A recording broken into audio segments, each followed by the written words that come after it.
మీ business ఏదైనా మీ ఊర్లో promotion చేయాలంటే అది సుమన్ టీవీతోనే సాధ్యం. ఇప్పుడే సంప్రదించండి.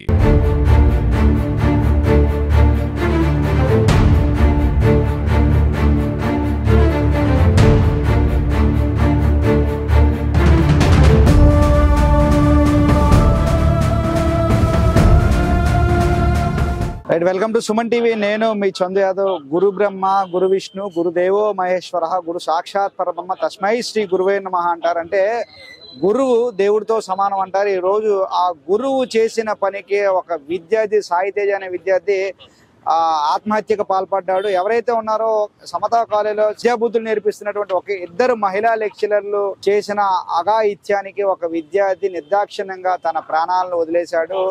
ఏదైతే ఉందో విద్యాబుద్ధులు నేర్పించాల్సిన మేడం ఎవరైతే ఉన్నారో ఆ మేడం విద్యాబుద్ధులు నేర్పించకుండా వేరే కోణంలో ఆ విద్యార్థిపై అఘాయిత్యం చేసింది. ఆ విద్యార్థిని ఆశపడింది. దీంతో ఆ విద్యార్థి ఒప్పుకోకపోవడంతో ఈరోజు ఒకసారిగా తను ఎంత చదివినా కూడా ఆ మార్కులు సరిగా వేయకుండా రాసిన రికార్డులు కూడా చింపివేస్తూ సరిగా పర్ఫామ్ చేయలేదంటూ లాస్ట్కి విద్యార్థి ఎవరికి చెప్పుకోవాలో తెలియక, ఈ విషయం బయట చెప్తే ఏం జరుగుతుందో తెలియక ఒక్కసారిగా ఆత్మహత్యకి పేలిపడ్డారు. దీనికి సంబంధించి ప్రస్తుతం విశాఖ ఎంవిపి దగ్గర ఉన్నటువంటి సమతా కాలేజ్ ఏదో ఉందో అక్కడ ఉన్నాం. ప్రస్తుతం దీనికి సంబంధించి ఎవరైతే బాధితులకు న్యాయం చేయాలి, నిందితులను కఠినంగా శిక్షించాలంటూ కూడా అఖిల భారత విద్యా పరిషత్కు సంబంధించినటువంటి నాయకులతో పాటు తల్లిదండ్రులు కూడా ఈ సమతా కాలేజ్ దగ్గర బైఠాయించి నిందితులు ఎవరైతే ఉన్నారో వారిని కఠినంగా శిక్షించాలంటూ కూడా అంటారు. ప్రస్తుతం సో ఈ ఘటనకి సంబంధించి ఎవరైతే ఉన్నారో విద్యార్థి తండ్రి ఉన్నారు, ఒకసారి అడిగి తెలుసుకునే ప్రయత్నం చేద్దాం. స్వామి చెప్పండి, అసలు ఏం జరిగింది?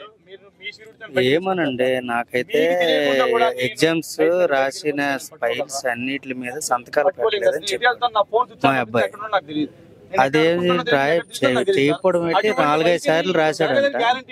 అవి క్యాన్సిల్ చేసేసి వీళ్ళిద్దరూ ఒకటయ్యి ఆయన ఏదో నంగేకంగా ఏదో చేశారట. మొత్తానికి ఈ స్టూడెంట్స్ అంటేనే మనకు తెలిసింది.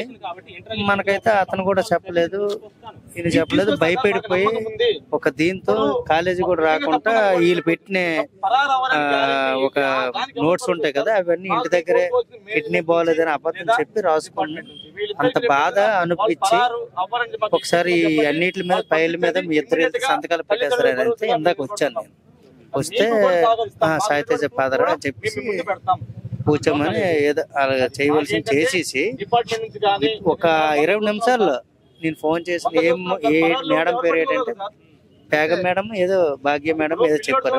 ఆ మేడం దగ్గర సంతకం పెట్టేది అన్నారు. మళ్ళీ ఫోన్ చేస్తే ఎత్తలేదు. ఇలాగా ఏం ఫోన్ వెళ్ళిందో ఏం చేశారు, మరి నాన్నలు పంపిస్తే మాకేం భయమా, ఇంకా నీకు టార్చర్ ఉంటది అదేమన్నారు, మరి ఏం లంగేకం చేశారు, ఇలా ఫోన్ కాల్ ఎటు వెళ్ళిందో మాకు తెలియదు. మేము ఇంటికి వెళ్ళేసరికి ఊరేసుకొని గొండు పెట్టి ఉన్నాడు. మేము వెళ్ళి కొట్టి తీసుకొని ఈ కుర్రోళ్ళందరికీ ఎలాగో మెసేజ్ అందింది. వాళ్ళు వచ్చి అందరూ పరుగులు వచ్చి బండ్ల మీద వచ్చి మన మెడికవర్కి తీసుకెళ్ళిపోయినా చనిపోయారని పోస్ట్ మార్టం చేయాలి బాబు, ఇది కేసు అవుతుందని చెప్పారు. కేసు ఇచ్చి తీసుకెళ్ళాం. మార్చిలో ఉన్నాడు నా కొడుకు, చనిపోయాడు. అంటే ఇంత జరుగుతుంది, ఎప్పుడైనా సాయితేజ మీతో చెప్పడం నాన్న ఇలా జరుగుతుందని మీతో కానీ వాళ్ళ మదర్ తో కానీ డిస్కస్ చేయడం చెప్పారంట.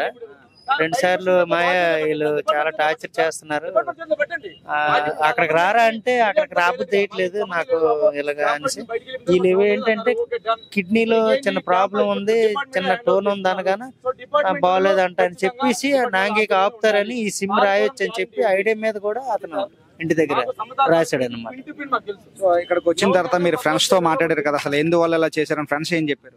వాళ్ళు ఏం చెప్తున్నారంటే వీళ్ళకి ఎప్పుడు నిండా ఉంది, నీకు చెప్పలేదు, మాకు చెప్పాడు, మాకు చెప్పేవాళ్ళు అన్నోళ్ళందరూ ఇప్పుడు అందరికీ చెప్పారు.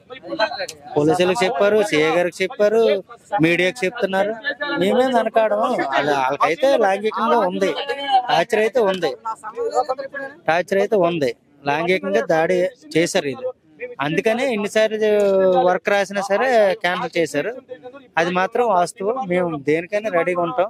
వీళ్ళిద్దరి వల్ల జరిగిందని చెప్పి ఫైనల్ గా మీకు ఏం న్యాయం కావాలనుకుంటున్నారు? మాకైతే తగిన ఛాయిస్ జరగాలి. ఇంకొక అబ్బాయికి ఇలా జరగకూడదు. యాజమాన్యంతో సహా ఈ పోలీసు వ్యవస్థ సహా నాకు న్యాయం జరగాలి. నాకు ఉద్యోగం చేసిన అబ్బాయి, చేతికి అందిన వచ్చిన అబ్బాయి చనిపోయాడు. సో ఇప్పుడు దీనికి సంబంధించి పోలీసులతో మాట్లాడారా? కాలేజ్ యాజమాన్యంతో మీరు ఏమైనా మాట్లాడారు? వాళ్ళు ఏం చెప్పారు? కానీ ఎవరు ఏమి ఇప్పటికొచ్చి ఇలా చేద్దాం అని కూడా లేదు. నిందితులు మాత్రం లోపల ఉంచారు. ఇప్పుడు వచ్చి నాకు ఇలా చేద్దామని కానీ ఇలా ముందుకు వచ్చి కానీ బాబు ఇలా చనిపోయాడు ఎలాగయ్యిందో తెలియదు, ఇవన్నీ ఈ వెరిఫికేషన్ చేస్తున్నాం, దొరికితే నిందితుల్ని అరెస్ట్ చేస్తాం, ఇలా చేస్తాం అని చెప్పేసి ఇప్పుడు కనలేదు. వాళ్ళు ఎక్కడ ఉన్నారు? ఎంతగా టీచర్లు ఎక్కడ ఉన్నారు? ఇక్కడే ఉన్నారండి, లోపలే ఉన్నారు. అలా నిందితులు ఇక్కడే ఉన్నారు, లోపటే ఉన్నారు. 9:30 టైం ఎంత 10 అవుతుంది, అయినా సరే లోపలే ఉన్నారు. ఇప్పుడు అదే అడుగుతున్నారు బ్రదర్ తో ఒకసారి మాట్లాడితే వాళ్ళ గురించి ఏం మాట్లాడతారు అనేది మేము కోరుకుంటాం. నాకు మాత్రం న్యాయం జరగాలి, అదేనా పోలీసులు కోరుకున్నది అదే, మీడియా వాళ్ళు కోరుకున్నది అదే, మిగతా ఈ సమతా కాలేజ్ యాజమాన్యం కోరుకున్నది కూడా అదే. అదే సార్, ఇంకా శ్లోకంతో ఉన్నాము మేము, ఇంక చెప్పవలసింది ఏం లేదు, నోటి మాట రావట్లేదు. చెట్టంత కొడుకు చనిపోయాడు. సాయితేజ మీతో ఎట్లా ఉండేవాడు? బాగా చదివేవాడు ఇంట్లోనే? వాళ్ళే చెప్పారు సార్, మళ్ళీ నీ సంతకాలు పెట్టినప్పుడు కూడా వాళ్ళే చెప్పారు, చాలా బెస్ట్ స్టూడెంట్, ఆయన చూసే మేము పాఠాలు చెప్పాం, అంత బాగా చదివిన స్టూడెంట్. ఈరోజు 15 రోజులు అక్కడ చదివేటప్పుడు కూడా నాకు కాల్ చేయలేదు సార్. వాళ్ళు మనకు కాల్ చేయాలి, పేరెంట్స్ కాల్ చేయాలి కదా. మీ టార్చర్ ఎందుకు పెడుతున్నారో తెలియదు, వాళ్ళు చెప్పరు కదా టార్చర్ పెడుతున్నారు. ఇప్పుడు ఎందుకు రావట్లేదా, ఇప్పుడు కిడ్నీలో స్టోన్ ఉందని ఆడేదో చెప్పాడు, మరి నాకు ఇన్ఫర్ చేయాలి కదా. ఏంటి సార్ మీరు మీ అబ్బాయి ఇలా రావట్లేదు, వర్క్ పెట్టమంటున్నాడు, బాగోలేదు అంటున్నారు, ఎంతవరకు కరెక్ట్ ఎంతవరకు నిజం? ఆ టీచర్లు మాకు చెప్పాలి కదండి. ఎన్ని రోజుల నుంచి ఉండిపోయాడు అసలు ఇంటికి? 15 రోజులు బట్టి. ఇప్పుడు ఈ సిమ్ ఎప్పుడే స్టార్ట్ అయ్యిందో అప్పటి నుండి ఇంటికాడే చదువు. పుట్లపాలు వేస్తామని కూడా రాలేదు, పక్కన వేసి వర్క్ పోద్ది అన్నాడు. ఆ తర్వాత మళ్ళీ నిన్న కూడా నాతో రా అంటే ఇంకా అక్కడికి రాబుద్ది వేయట్లేదు, మీరు వెళ్తే నిన్న ఇక్కడికి జిరాక్స్లు తీసుకోవడానికి వచ్చాడట, మేడంకి ఏదో పెట్టారట, చూసిందట కానీ రిప్లై ఇవ్వలేదంట ఆవిడ. ఇక్కడ దగ్గరికి వచ్చి కూడా నన్ను రమ్మన్నారు, నేను కొద్దిగా దూరంలో ఉన్నాను నాన్న, రేపు వెళ్ళి నేను సంతకాలు పెట్టిస్తాను అన్నాను. అలాగే మా మిస్సెస్ నేను వాళ్ళ మా అయ్య అందరం వెళ్ళాం, ఎంతమంది ఎందుకు వచ్చారని అన్నారు వాళ్ళు. అయిన తర్వాత యాక్షన్ తీసుకొని సంతకాలు పెట్టేశారు. పెట్టేసి వెంటనే సరైన ఓకేనని వెళ్ళిపోమన్నారు. ఆ తర్వాత మరి వాళ్ళకి ఫోన్ ఏం చేశారో తెలీదు, వితౌట్ 18 నిమిషాలు సార్ అయిపోయింది. ఇది తండ్రి చెప్తున్న పరిస్థితి. నిజంగా చేతికి అందొచ్చిన కొడుకు అద్భుతంగా చదువుతాడు, మరికొన్ని రోజుల్లో మా కుటుంబాన్ని పెంచి పోషించుకునే బాధ్యత తన తీసుకుంటాడు అనుకున్నాం. కానీ ఈ రోజు ఎవరైతే విద్యా బుద్ధులు నేర్పించాల్సిన అటువంటి టీచర్లు చేసిన అఘాయిత్యానికి ఈ రోజు నా కొడుకు నాకు దూరం అయిపోయాడు, ఈ రోజు నా కొడుకు నాకు కాకుండా పోయాడు. సో ఇటువంటి ఘటన మరొక విద్యార్థికి రాకుండా, మరొక తండ్రి ఇటువంటి పుత్రశోకం అనుభవించకుండా ఉండాలి. ఎవరైతే నిందితులు ఉన్నారో వాళ్ళని కఠినంగా శిక్షించాలి, నా కుమారుడికి న్యాయం చేయాలంటూ కూడా ఒక తండ్రి బాధపడతా ఉన్నాడు. నిజంగా ఇటువంటి ఘటనల పట్ల పోలీసులు దృష్టి సారించి ఇటువంటి కీచక టీచర్లని తగు బుద్ధి చెప్తారని అందరితో పాటు మనం కూడా కోరుకుందాం. మరిన్ని లేటెస్ట్ అప్డేట్స్ కోసం చూస్తూనే ఉండండి సుమన్ టీవీ. వీడియో జర్నలిస్ట్ రవితేజతో చందు, సుమన్ టీవీ విశాఖపట్నం.